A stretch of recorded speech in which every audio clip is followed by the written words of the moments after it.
Hello children, welcome back to your channel master ji. Class 10 Sanchayan Harihar काका में हमने अब तक पढ़ा कि किस तरह से साधु जो थे, महंत जो थे, उन्हें पकड़ के ले गए थे। महंत के जो आदमी हैं उन्हें पकड़ कर ले गए थे और उन्हें ठाकुर बाड़ी में बंद कर दिया था। कहाँ ले गए, कैसे, क्या हो गया, ये सब चीज़ें उनके भाइयों को क्या थी, पता नहीं थी। इसीलिए काफ़ी पैसा खर्च करने कर पुलिस को भी ले गए थे। पुलिस के साथ आने के बाद उन्हें अंदर ही अंदर बहुत गर्व महसूस हो रहा था। उन्हें लग रहा था कि अब उनके भाई को वो आसानी से घर ले जाएंगे और साधु संत को जेल भिजवा देंगे, लेकिन ऐसा कुछ भी काम नहीं हुआ। इसके आगे क्या हुआ हम पढ़ते हैं इस स्टोरी में। तो ठाकुर बाड़ी में पूरा चेक किया गया, जो कमरे खुले थे उन सब की तलाशी ली गई। वहां पर तो वो कुछ मिले ही नहीं, और बाद में उन कमरों की भी तलाशी ली गई जहां पर चिटकिनी बंद थी, उन्हें भी खुलवा कर देखा गया। अब एक कमरे के बाहर बहुत बड़ा सा ताला लटका हुआ था। ठीक है, अब उस वृद्ध से उन्होंने पूछा कि पहले तो पुलिस वालों ने भाइयों ने मांगी कि भाई इसमें दे दो, इसकी चाबी दो। तो उसने तो कह दिया भैया मेरे पास तो है नहीं। और जब उससे पूछा गया तो ठीक है, ये तो बताओ कि इस कमरे में क्या है। तो उसने जवाब दिया कि अनाज वनाज है इस कमरे में, और जो यहाँ खाना पीना बनता है सब होता है, उसके लिए यहाँ अनाज वगैरह रखा जाता है। अब पुलिस इंचार्ज सोचने लगी क्या करें, जाएं कि कमरे का ताला तोड़ें, क्या करें कि चलो छोड़ दें। लेकिन अचानक से उन्हें अंदर से दरवाजे के पीछे से किसी के धक्का देने की आवाज सुनाई दी। तब उन्होंने क्या किया, पुलिस के जवान जो हो गए बिल्कुल सावधान हो गए कि यहाँ से तो आवाज आ रही है। उन्होंने ताला तोड़ा, कमरे का दरवाजा खोला और कमरे के भीतर हरिहर काका जिस स्थिति में मिले उसे देखकर उनके भाइयों का तो खून खौल गया। अगर उस टाइम पर महंत, पुजारी या कोई भी वो होते, साधु संत, उन्हें नजर आ जाते तो वो उन्हें बिल्कुल नहीं छोड़ते। हरिहर काका जो थे उनके हाथ पांव तो बांध दिए गए थे और उनके मुंह में भी कपड़ा ठूस दिया गया था, बांध दिया गया था ऊपर से। हरिहर काका जमीन पर लुढ़कते हुए दरवाजे तक आए थे और पैर से दरवाजे पर धक्का लगा रहे थे, क्योंकि हाथ सब उनके पैर भी बंधे हुए थे, हाथ भी बंधे हुए थे। अब काका को जल्दी से बंधन मुक्त किया गया, मुंह से कपड़े निकाले गए। हरिहर काका ने ठाकुर बाड़ी की महंत, पुजारी और साधुओं की जितनी भी काली करतूतें थी उनका पर्दाफाश करना शुरू कर दिया कि वो साधु नहीं हैं, वो डाकू हैं, वो हत्यारे हैं, वो कसाई हैं। उन्हें इस रूप में कमरे में बंद कर गुप्त दरवाजे से भाग गए। उन्होंने कई सादे कागजों पर और कई लिखे हुए कागजों पर जबरन मुझसे अंगूठे का निशान लगवा लिया है उन लोगों ने। इस तरह से बहुत सारी बातें वो उनको गुस्से में आकर बताने लगे और हरिहर काका बहुत देर तक अपना बयान दर्ज करवाते रहे, लिखवाते रहे। उनके शब्द शब्द में, एक एक अक्षर में उनके साधुओं के प्रति इतनी नफरत, इतनी घृणा थी, वो सब व्यक्त हो रही थी कि किस तरह से उन्होंने उनको अपमान किया है, उन्हें मारा पीटा है, क्या किया है, सब चीजें वो बताने में लग रहे थे। अब हरिहर काका पुनः कहाँ गए, अपने भाइयों के परिवार के साथ रहने लगे। लेकिन इस बार उनको दालान में नहीं रखा गया। कहाँ रखा गया? घर के अंदर, क्योंकि भाई बहुत बहुमूल्य वस्तु की तरह, जैसे हम सोना चांदी छुपा के रखते हैं, संजो के रखते हैं बहुत वैसी महंगी चीज़ों को, उस तरह से उनको भी बहुमूल्य वस्तु की तरह सजो कर छिपा कर रखा गया। उनकी सुरक्षा के लिए रिश्ते नाते में जितने भी सूरमा थे, पहलवान थे, उन सबको बुला लिया गया कि भैया तुम लोग आ जाओ, इनका सेफ्टी करनी है। हथियार जुटा लिए गए, 24 घंटे उनके पास पहरा होने लगा। किसी बहुत ही ज़रूरी काम से काका को गांव से बाहर जाना भी पड़ता तो वो 4-5 जो भी हथियारबंद उनके सूरमा थे, उनके रिश्तेदार थे, वो आगे पीछे उनके चलते थे। अब रात में भी वो क्या करते थे, उनको अकेला नहीं छोड़ते थे, चारों तरफ से घेर कर सोते थे और भाइयों ने अपनी अपनी ड्यूटी लगा ली थी। आधे लोग सोते थे, आधे लोग पहरा देते थे। इधर ठाकुर बाड़ी का भी दृश्य बदल गया था। एक से एक खूंखार लोग अब ठाकुर बाड़ी में आ गए थे, क्योंकि भाई यहाँ भी दूसरा मैटर हो गया। अब उन्हें देखते ही डर लगने लगा था लोगों को। बच्चे तो जाना ही बंद कर दिया ठाकुर बाड़ी में।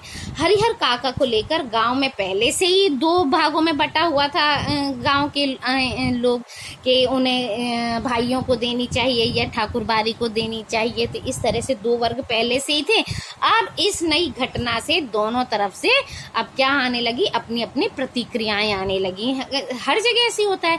आप देखो मोहल्ले पड़ोस में कुछ हो जाता है तो अरे ये ऐसा नहीं, ऐसे होगा, दूसरे बोलेंगे नहीं नहीं ऐसी बात नहीं है, वैसी बात है। तो इस तरह की प्रतिक्रियाएं लोग देने लगते हैं। तो ऐसा ही वहां भी होने लगा। और अब हरिहर काका एक सीधे साधे और भोले भाले इंसान नहीं रह गए थे। वो क्या हो गए थे, पहले की अपेक्षा अब ज्यादा चतुर, ज्यादा ज्ञानी हो गए थे। उन्हें लगने लगा था कि उनके भाई अचानक से उनको बहुत ज्यादा आदर सम्मान देने लगे हैं, बहुत सुरक्षा प्रदान करने लगे हैं। और इसका कारण क्या था कि वही इसका कारण भाई का संबंध, रिश्तेदारी का संबंध, खून का संबंध नहीं था, बल्कि उनकी जायदाद। अगर उनके पास जायदाद नहीं होती तो उन्हें कोई पूछता भी नहीं, ना महंत पूछते, ना गांव घर के लोग पूछते। और इसी गांव में जायदादहीन भाइयों को कौन पूछता है, वो ये भी सोचते थे। हरिहर काका अब सब नजर आने लगा था। महंत की चिकनी चुपड़ी बातें, है ना क्यों वो चिकनी चुपड़ी बातें करता था, उसकी सच्चाई भी उनके सामने आ गई थी। वो जान गए थे ठाकुर जी के नाम पर वो अपना और अपने जैसे साधुओं का पेट पालते हैं। उन्हें धर्म और परमार्थ से कोई मतलब नहीं है। वो सिर्फ अपने निजी स्वार्थ के लिए साधु होने और पूजा पाठ करने का ढोंग करते हैं। साधु के बाने में महंत, पुजारी, उनके अन्य सहयोगी लोभी, लालची और कुकर्मी हैं। ठीक है, ऐसा हरिहर काका सोचते थे, वो जानते थे। छल बल कल किसी भी तरह उन्हें धन मिल जाए, बिना परिश्रम किए आराम से वो रहना चाहते हैं। अपने घृणित इरादों को छुपाने के लिए वो ठाकुर जी को माध्यम बना रहे हैं, एक ऐसा माध्यम जिस पर लोग अविश्वास नहीं कर सकते। इसलिए हरिहर काका ने मन ही मन क्या तय कर लिया कि महंत को वो अपने पास फटकने भी नहीं देंगे। साथ ही अपनी जिंदगी में यानी अपने जीते जी अपनी जायदाद अपने भाइयों के नाम भी नहीं लिखेंगे। नहीं तो वो क्या करेंगे, भाई उनके दूध में जैसे मक्खी गिर जाती है निकाल के फेंक देते हैं, ऐसे ही वो भी उनको निकाल कर अपने जीवन से फेंक देंगे। ठीक है, ऐसे ही होगा। बुढ़ापे में फिर उन्हें दुख में बिताना पड़ेगा, बुढ़ापा उनको फिर दुख में बिताना पड़ेगा। ये सब चीज वो सोचने लगे थे। लेकिन जो सोचो वो होता नहीं है। ऐसा ही हरिहर काका के साथ कुछ हुआ, है ना। वो सोच तो कुछ और रहे थे, लेकिन माहौल कुछ और ही तैयार हो रहा था। ठाकुर बाड़ी में जिस दिन से उन्हें वापस लाया गया था, उसी दिन से उनके भाई वगैरह और रिश्तेदार जो हैं उन पर दबाव बनाने लगे थे। क्या दबाव, कि अरे जायदाद अपने भाई भतीजों के नाम लिख दो, जब तक ऐसा नहीं करोगे महंत जो है तुम्हारे ऊपर गिद्ध दृष्टि लगाए रखेगा, तुम्हारे ऊपर दिन भर तूफान सा मंडराता रहेगा। इस तूफान से मुक्ति पाना चाहते हो तो सिर्फ एक ही रास्ता है कि ये जायदाद अभी अपने भाइयों के भतीजों के नाम कर दो। तुम्हें खिलाते पिलाते रहेंगे, तुम्हारा सब काम देखेंगे, सारे दिन तुम्हारी सेवा करेंगे। लेकिन हरिहर काका ने साफ साफ मना कर दिया कि मेरे बाद तो मेरी जायदाद इस परिवार को अपने आप मिल जाएगी। वो ऐसे ही होता है। इसलिए लिखने का तो कोई मतलब नहीं बनता। महंत ने अंगूठे के जो जबरन निशान लिए हैं उनके खिलाफ मुकदमा हमने लगाई दिया है, तो उसका भी कोई टेंशन नहीं है। भाई जब समझाते समझाते थक गए, तब उन्होंने क्या करा, जब समझ में नहीं आता किसी को भी हो, चाहे बच्चा हो चाहे बड़ा हो, कोई भी हो, जब हम समझा रहे हैं हमारी बात कोई समझ नहीं रहा, तो फिर हम क्या करते हैं, उसे डांटना शुरू कर देते हैं। तो ऐसे उन्होंने डांटना, दबाव देना शुरू कर दिया। लेकिन जो काका थे वो टस से मस नहीं हो। उन्होंने कह दिया अपने जीते जी मैं ये जायदाद नहीं लिखूंगा तो नहीं लिखूंगा, मेरे मरने के बाद सब तुम्हारा है। ऐसे समझाने के बाद भी तब भाइयों को भी इतना गुस्सा आया कि वही रूप धारण कर लिया जो महंत वगैरह ने किया था। यानी कि क्या किया, उनके सगे भाइयों ने उनकी जो भी सुरक्षा के लिए और सेवा के लिए तैयार रहते थे, सोते और जागते क्या कर, जो उनके सामने हथियार लेकर खड़े रहते थे वो क्या करने लगे, उनसे डांटने और मारपीट तक में क्या हो गए, मारपीट में और डांटने तक लग गए वो। ठीक है, इस अब उन्होंने क्या बोला कि सीधे मन से कागजों पर जहाँ जहाँ जरूरत है अंगूठे का निशान बनाते चलो, वरना हम मारकर यहीं घर के अंदर गाड़ देंगे और किसी को पता भी नहीं चलेगा। लेकिन ये पहली बार होता तो काका डरते भी कि अरे देखो ये क्या हो रहा है। ये तो डर तो उनको था ही नहीं, क्योंकि अज्ञान की स्थिति में ही मनुष्य को डर होता है मृत्यु का, किसी भी चीज का। ज्ञान होने के बाद तो आदमी आवश्यकता पड़ने पर मृत्यु को भी वर्ण कर लेता है, यानी मरने को भी वो तैयार हो जाता है। अब हरिहर काका ने सोच लिया कि ये सब एक ही बार उन्हें मार दें, वही ठीक होगा। लेकिन अपनी जमीन लिखकर रोज रोज की जिंदगी तो नहीं मरेंगे।